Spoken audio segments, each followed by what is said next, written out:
Hello friends, welcome back சித்தர்வாக் channel நண்பர்களே. இன்னைக்கு இந்த வீடியோவில் பார்த்தீங்கன்னு வச்சுக்கோங்களேன், மிக மிக முக்கியமான மார்கழியுடைய கடைசி 20 நாட்கள் 100% புரட்டி எடுக்கிற மாதிரி ஒரு சில மாற்றங்களானது ஏற்பட போகுது.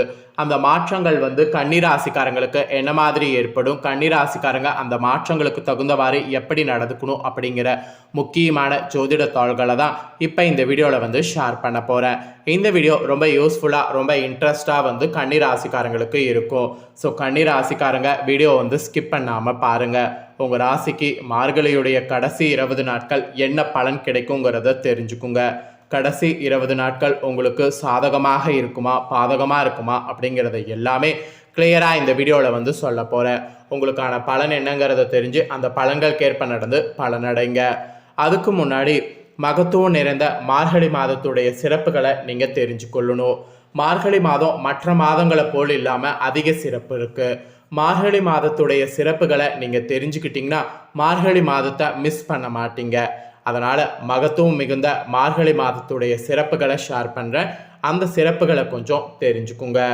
மனிதர்களுக்கு ஒரு வருடம் என்பது தேவர்களுக்கு ஒரு நாளுங்க. தை தொடங்கி ஆடி மாதம் வரை தேவர்களுக்கு பகல் பொழுதாகவும், ஆடி மாதம் முதல் மார்கழி வரை இரவு பொழுதாகவும் அமையும். அப்படி பார்க்கும்போது அதிகாலையிலான பிரம்ம முகூர்த்தம் தேவர்களுக்கு மார்கழி மாதமாகும். தேவர்களுக்கே பிரம்ம முகூர்த்தமாக இருக்கிறதுனால மார்கழி மாதம் நமக்கு சிறந்த வழிபாட்டுக்குரிய மாதமாக இருக்கும் என்று சொல்லப்படுது. அதே போல மாதங்களில் நாம் மார்கழி என்று பகவான் மகாவிஷ்ணுவே கூறியிருக்கிறாரு. மார்கழி தனுர் மாதம் என்றும் அழைக்கப்படும். இந்த மாதத்தில் தனுசு ராசியில் குருவின் வீட்டில் சூரியன் குடியேறுவார். சிறப்புகள் நிறைந்த மார்கழி மாதத்தில் அதிகாலையில் குளித்துவிட்டு பாவை நோன்பு அனுஷ்டித்தால் மனதிற்கு பிடித்த கணவர் கிடைப்பார் என்பது நம்பிக்கையாகவே சொல்லப்படுது. அதே போல மகத்துவம் நிறைந்த மார்கழி மாதத்தில் உலக நாட்டங்களை குறைத்து இறைவனிடம் அவர் திருவடி சார்ந்த செயல்பாடுகளை மன ஒன்ற வேண்டும் என்பது தான் ரொம்ப சிறப்பு. மன ஒன்ற வேண்டும் என்பதற்காக வேறு எந்த நிகழ்வுகளையும் நடத்தாமல் பார்த்து கொண்டிருக்கிறாங்க அப்பெல்லாம் முன்னோர்கள். அதன்படியே மார்கழியில் சுப நிகழ்வுகளை தவிர்க்க வேண்டும் என்று சொல்லப்படுது. அதே நேரம் இறைவனிடம் மன உருகி வேணா கண்டிப்பாக நல்லது நடக்கும். ஆண்டாள் கூட இம்மாதம் முழுவதும் விரதம் இருந்து தான் பெருமாளை கணவனாக அடைந்த பெருமையை பெற்றிருக்கிறாங்க. ஸோ மார்கழியில் அதிகாலையில் எழுந்து குளித்து விட்டு வாசல் தெளிக்கிறது மனதுக்கு மட்டும் கிடையாது, உடலுக்கும் புத்துணர்ச்சி தரும். காரணம் சூரியனிடமிருந்து வரக்கூடிய ஓசோன் தாக்கம் மார்கழி அதிகாலையில் அதிகம் இருக்கும். இதனால் அதிகாலையில் வெளியே வர்றதுனால அந்த காற்றும் கதிரும் உடலை வலிமைப்படுத்தும். அதனால தான் அதிகாலை குளியில் கோலம் போடுறது முன்னோர்கள் அறிமுகம் சேர்த்து இன்றளவு செய்ய சொல்லப்பட்டுருக்கு. மார்கழி மாதத்தில் சிவனுக்காக திருவாதிரை திருவிழா வரும். சிவபெருமானுடைய பக்தர்கள் நோம்பு நோற்பதற்காக தோழி எழுப்ப செல்லக்கூடிய காட்சி திருவெம்பாவையில் இடம்பெறுது. சிவனுடைய அடியாளர்களை கணவனாக வர வேண்டும், அவனோடு சேர்ந்து சிவனை தொழ வேண்டும் என்பது திருவெம்பாவை நோம்பின் நோக்கம். மார்கழி மாதம் அதிகாலை வேளையில் நடைபெறக்கூடிய வழிபாடுகளில் மிக முக்கியமானது பஜனை. தொன்று தொட்டு நடைபெறும். இந்த சம்பிரதாய பஜனை மிகவும் சிறப்பு. இதில் மிருதுங்கம், வயலின், அப்புறம் ஹார்மோனியம், புல்லாங்குழல் இதெல்லாம் வாத்தியங்கள் இசைக்கப்படும். இது மட்டும் இல்லாமல் தேவாரம், திருவாசகம், திவ்ய பிரபந்தம், திருப்புகழ், அபிராமி அந்ததி, திருவெட்பா, சமய பிரிவுகளுடைய கீர்த்தனை பாடல்கள்லாம் பாடப்படும். இதை கேட்கறது கூட ரொம்ப விசேஷம். மார்கழி மாதத்தில் அதிகாலையில் எழுந்து குளித்து விட்டு வாசலில் கோலம் போடுவது கூட ரொம்ப தொன்று தொட்டு நடைபெற்று வரக்கூடிய ஒரு பழமை. பசுஞ்சாணத்தில் பிள்ளையார் பிடித்து வைத்து வழிபாடு நடைபெறும். பஞ்சசாண உருண்டையில் பூசணி பூவை சொருகி கோலத்துக்கு நடுவே வைப்பது மார்கழி முழுக்கவே சிறப்பு. இன்னமும் கிராமப்புறங்களில் சில வீடுகளில் அந்த பூ உருண்டையை வரட்டையாக தட்டி சேகரித்து பொங்கல் அன்று ஆற்றில் விடக்கூடிய வழக்கமும் இருக்குது. அது மட்டும் இல்லாமல் இந்த மார்கழி மாதத்தில் பல புராண சம்பவங்கள் நிகழ்ந்ததாகவும் சொல்லப்படுது. மகாபாரத யுத்தம் மார்கழி மாதத்தில் நடைபெற்றதாக இதிகாசங்களில் கூறப்படுது. அப்புறம் திருப்பார்கல் கடையப்பட்ட போது முதல்ல ஆழக்கால விஷம் வந்ததும் சிவன் அதனை உண்டு உலக மக்கள் அனைவரையும் காப்பாற்றியது மார்கழி மாதத்தில் தான். அது மட்டும் இல்லாமல் இந்திரனால் பெருமலை வெள்ளம் உருவாக்கப்பட்டு கோகுலத்தில் அனைவரும் துன்பப்பட்ட போது கோவர்த்தனகிரி மலையை ஸ்ரீ கிருஷ்ணர் குடையாக பிடித்து மக்களை காப்பாற்றியதும் இந்த மார்கழியில தான். மகாவிஷ்ணு குகுந்த வைகுண்ட ஏகாதேசி வருவதும் மார்கழியில தான். இப்படி புராண ரீதியாகவும் மார்கழி ரொம்ப முக்கியமான மாதமாக சொல்லப்படுது. பெண்கள் இந்த மாதத்தில் அதிகாலையில் நீராடி பாவை நோன்பு நோற்று பெருமாளை வணங்கி திருப்பாவை பாண்டிங்கன்னா அந்த கண்ணனே உங்களுக்கு கணவனாக வர வேண்டும் என்ற உங்களுடைய கனவு நிறைவேறும். ஆண்டாளுடைய திருப்பாவை பாடுவது மார்கழி மாதத்தில் முக்கிய சிறப்பம்சம். திருப்பாவை 30 பாடல்கள் கொண்டிருக்கிறது. நாள் ஒன்றுக்கு ஒரு பாடல் வீதம் மார்கழி மாதத்தில் 30 நாட்களும் திருப்பாவையை மக்கள் பாடி வரணும்.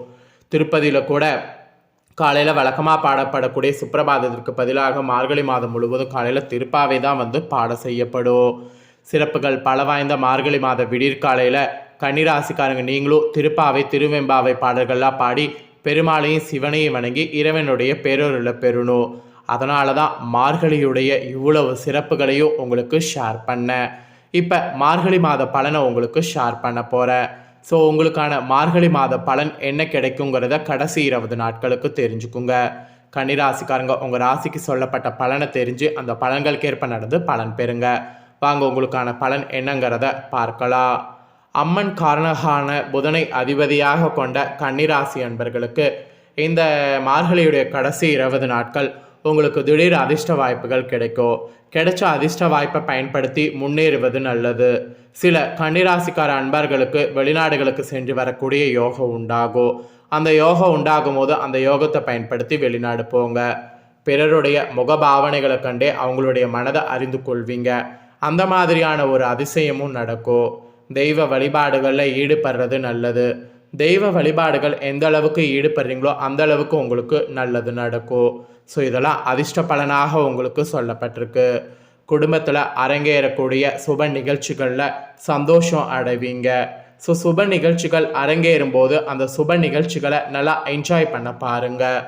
அதுக்கப்புறம் உங்கள் பேச்சில் அவ்வப்போது ஆணவம் தலை தூக்க நேரலாம்.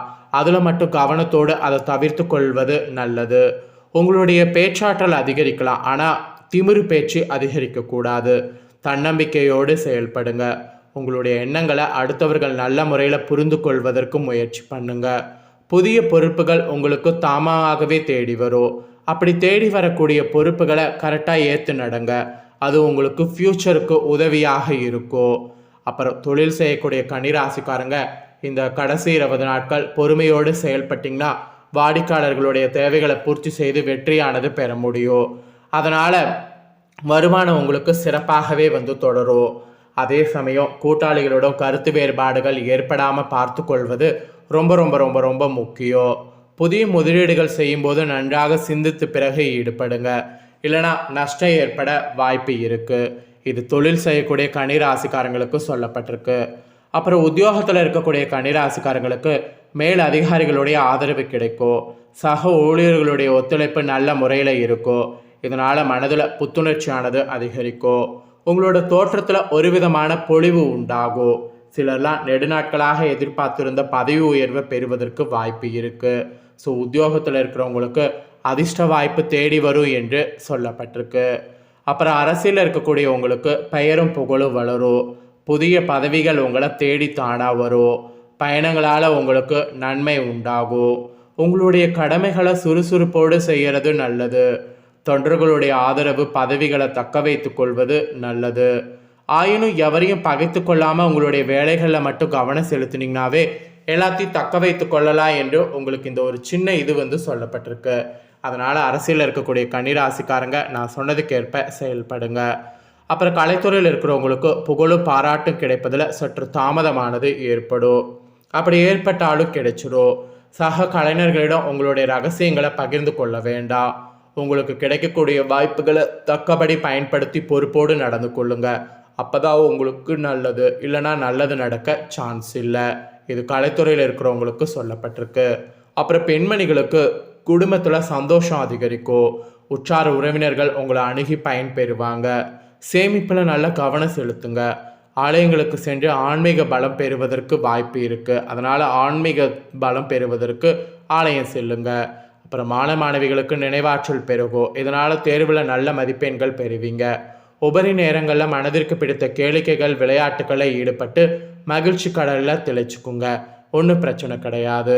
ஆக மொத்தம் கன்னிராசி உத்திரம் 2, 3, 4 பாதம், அஸ்தம், சித்திரை 1, 2 பாதம் இதில் பிறந்தவங்களுக்கு மார்கழியுடைய கடைசி 20 நாட்கள் இந்த மாதிரி தான் பலன்கள் கிடைக்கும் என்று உங்களுக்கான பலன்களானது குறிப்பிடப்பட்டிருக்கு.